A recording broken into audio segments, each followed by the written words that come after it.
Hello everybody, Will here, and welcome back to my assembly tutorial. Now we are going to assemble the vehicle, and for that we need the rest of the materials.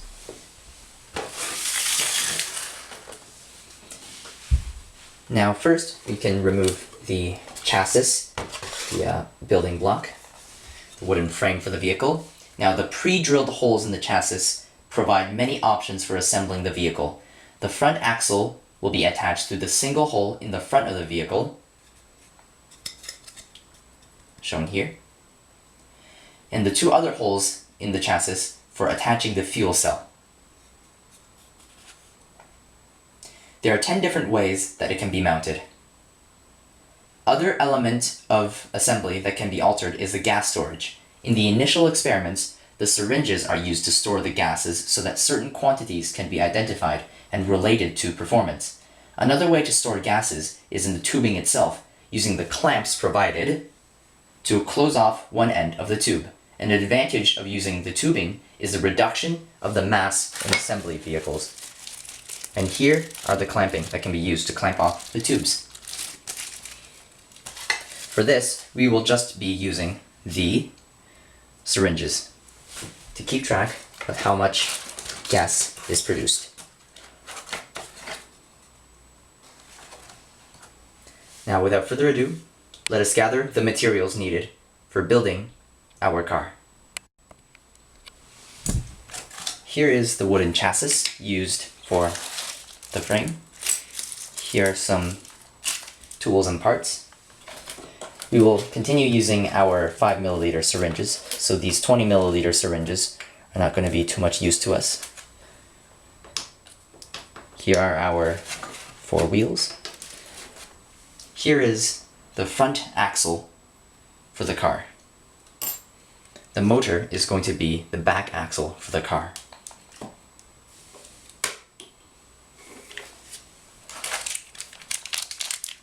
These other pieces may come in handy later. And here is the wrench. Now, let us begin the assembly. Using the 2 longer bolts and washers and nuts from the kit, attach the gearbox through the 2 holes at the rear of the chassis. Check to see that the gears are visible through the slit in the chassis. Tighten with the screwdriver. Press the wheels onto the axle with enough force to engage the splint. They do not need to completely cover the spline. Let us just put our tools here, our materials here, so we don't lose them. So first, I'm going to disconnect the motor to make working slightly easier. And I'm going to disconnect the jumper cables, or the alligator clips, and put them aside. We're going to take the motor and place it at the back. Let me see.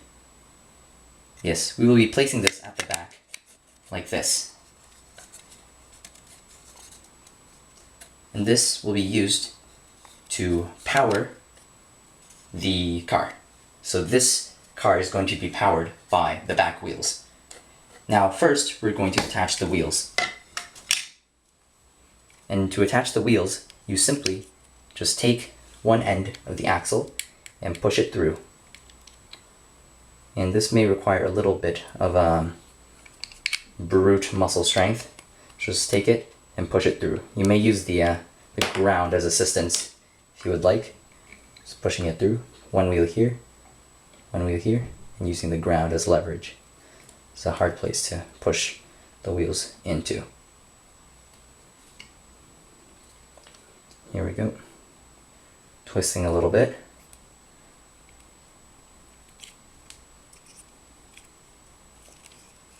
There we go. One of the wheels is in. This wheel is in. Make sure you don't see any of the it's the bumpy part here. Make sure that that is completely in. So I will push these in a little bit more until nothing is able to be seen. There we go. Excellent. Now we have the wheels attached to the motor.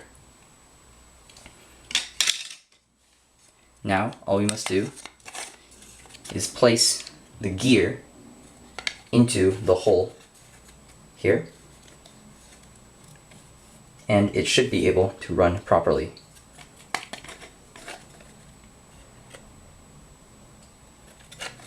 Yes. The gear should go here.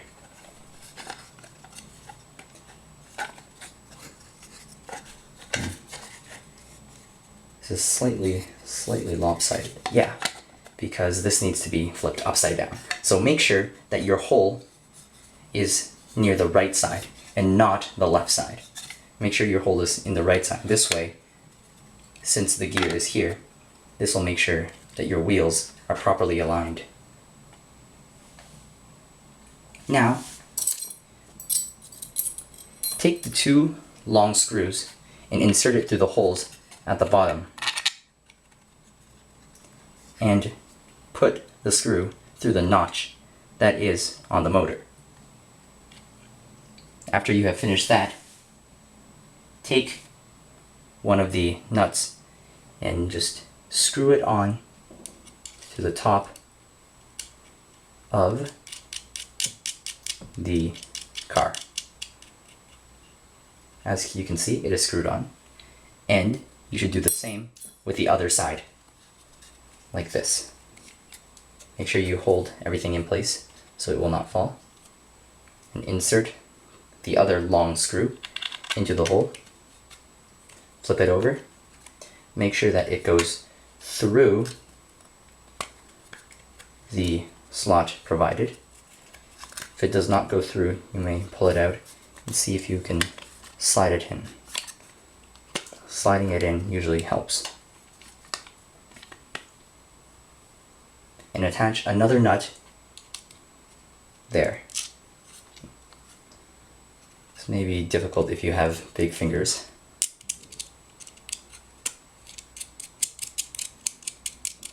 There we go. I was able to attach the nut properly.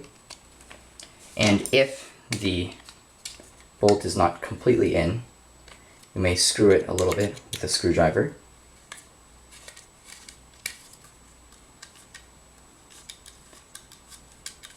And that should be able to push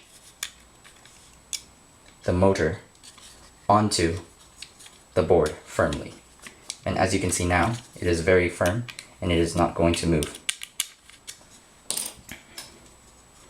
Now, I think this is a little bit too big for, the wrench is a little too big for the screws, I think. So what we'll have to do is just use our fingers to make sure that these are tight. I'll just use my short nails to tighten them. Alright, excellent. Now that the 2 rear motors are on, you can attach the front axle brace to the chassis using a small bolt, a lock washer, a washer, and a nut. We can use the screwdriver and wrench to tighten. The brace may be attached on the top or bottom of the chassis. Press the wheels onto the axle with enough force to engage the spline. They do not need to completely cover the spline. So we will just take this front axle and place it here where there is one hole. So make sure the hole is aligned like this. Now that the hole is aligned, you may take the axle and insert it through the hole on the other side, like this. And this is very important. You have to attach the wheels with the brace already on the axle. Because once you put on the wheels, it is very difficult to take the wheels off. So it's crucial to have the wheels on when the brace is on. This is slightly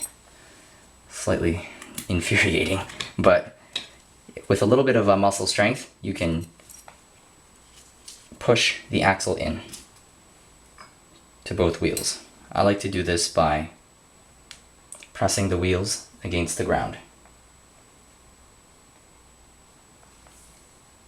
Once you got them somewhat in by pressing them against the ground, whoops, that is not the way to do it, But once you get them a little bit more in by pressing them against the ground, you may use your hands to press the wheels together more firmly. So right now, I'm going to press the wheel against the ground. Hopefully I'm making some progress here, because these plastic pieces are a little bit stiff, and the metal piece, it's slightly corrugated, so it needs to be, yeah, see, so that's not good. So we'll need to push it into the ground a little bit more.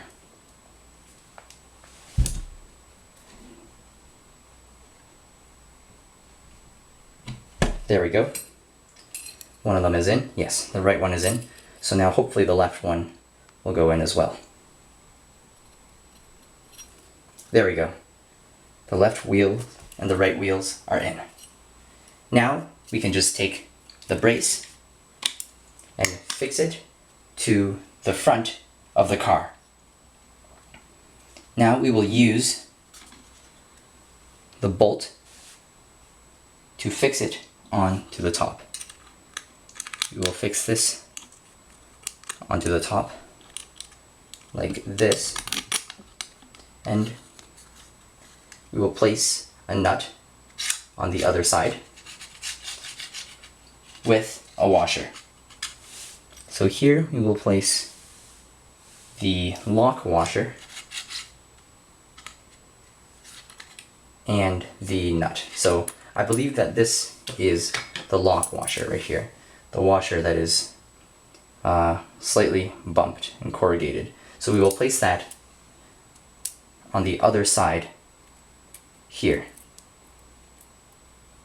No, that's not right. We will place that on top of the screw, under the screw. We'll place that under the screw, and we will place that screw into this hole. And we will place the hole into the wooden hole of the chassis. And then we are going to place a washer, a regular washer, on the other end. And then finally, we are going to place a nut on top of the spring with the other washer. And make sure the nut is the correct size. This nut is now the correct size. And this time, there should be enough space for you to use the wrench to tighten up your nut. And now you may use the screwdriver to tighten up the front axle and make sure that it is aligned properly. Because you have the lock washer, everything should be aligned and locked into place when you tighten it. So ensure that it is in the right alignment. You may look at the back wheels and the front wheels to make sure that they're aligned properly. And now you can hold it in place and tighten the lock washer. And then tighten the back. And you have the base for your car ready. The final step is to attach the fuel cell to the brace using the two larger nuts from the kit. Again, you may tighten using the wrench. And first, you will have to attach the fuel cell and brace to the chassis using two small bolts, washers, and nuts. You will tighten with a screwdriver and the wrench. The fuel cell can be mounted 10 different ways depending on how you would like to configure the vehicle. Now, included in the kit, there are some rubber bands used to help hold your syringes in place. But a good design is to take the longer syringe, the oxygen side syringe, place it on top of the hydrogen side syringe, and fasten the two syringes together using a rubber band.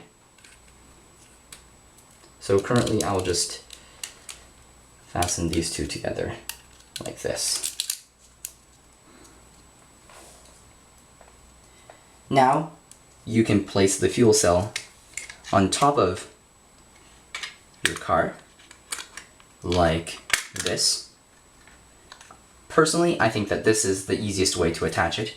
There are other ways. You may attach it like this or like this. You can experiment around with it and see which way you like the most, but I will attach it like this. And when I do that, the first thing I must do is to place this metal brace here. Once I place that metal brace here, I can place the larger bolts on top of the smaller. I can put the larger nuts on top of these large bolts here at the bottom of the oxygen side of the fuel cell, like this. Placing the larger bolts on the bottom two screws of the oxygen side of the fuel cell. Just using my thumb to tighten up the bolts. So it should look somewhat like this. Now you will need to flip the car over to the other side and attach the smaller bolts to the bottom through these holes here. You will have one coming through the top right corner of the square. So this is from the bottom. From the bottom, it's the top left corner of the square. And that will go through one of the holes like this, still on the oxygen side. And just hold the bolt in place with your finger, and you can slide a small washer in. These small washers are really difficult to position correctly, but you can slide a small washer in, and like that, your bolt is attached to your nut. Here I didn't use a washer, I just slid the nut in, but you may use a washer if you would like to protect the wooden chassis of your vehicle. You may slide another bolt in to the other side, and it will look like this. And take another small bolt and just simply slide it on. Just twist it on with your finger, and it should be able to go on very nice like this. Now you have your fuel cell powered car. You can take a look to see if the fuel cell is still running by hooking it up to the battery. Remembering again that the red side connects to the red side and the black side connects to the black side. Make sure that they're connected properly and don't connect the leads to each other, or that'll create a short circuit. Now, by turning this on, you can see that the fuel cell is indeed functioning because the two tubes are filling up with gas. So I will turn the fuel cell off. Again, you can see the syringes are filling up with gas slowly. So now I will turn the battery off, and now we're going to hook it up to the motor. Again, we're going to take the red alligator clip and hook it on to the red oxygen side of the fuel cell, which is now facing front. I'm going to hook that up to the red side of the motor, and we're going to take the black alligator clip, hook that up to the black end of the banana lead, and where you can just touch the bottom and it should turn the motor. Yep, it did turn the motor. Now I will clip it on and see the car travel across this small stretch of flooring. So let me just attach my motor here, and we'll see it slowly go across. There wasn't enough energy for it to move for too long, but it slowly moved a little bit. You'll need to recharge the battery a little bit. So you can do that easily by not removing those leads and just simply connecting these alligator leads to each other. And it'll require a little bit of battery to undergo the electrolysis needed to power the car. And all you have to do is turn this on and watch as the electrolysis happens, and that the syringes will start to be filled up with hydrogen and oxygen respectively. The hydrogen being filled twice as fast as the oxygen one. And once you have it going for a little while, you can turn it off, remove the battery from these leads, and now when you attach the leads to the clips, the alligator clips, if they ever attach. Oh, I'm struggling a little bit. There we go. It has attached. And now, when I attach the red clip to the top red lead of the motor, the car drives away. And here, you can see that the motor is indeed running.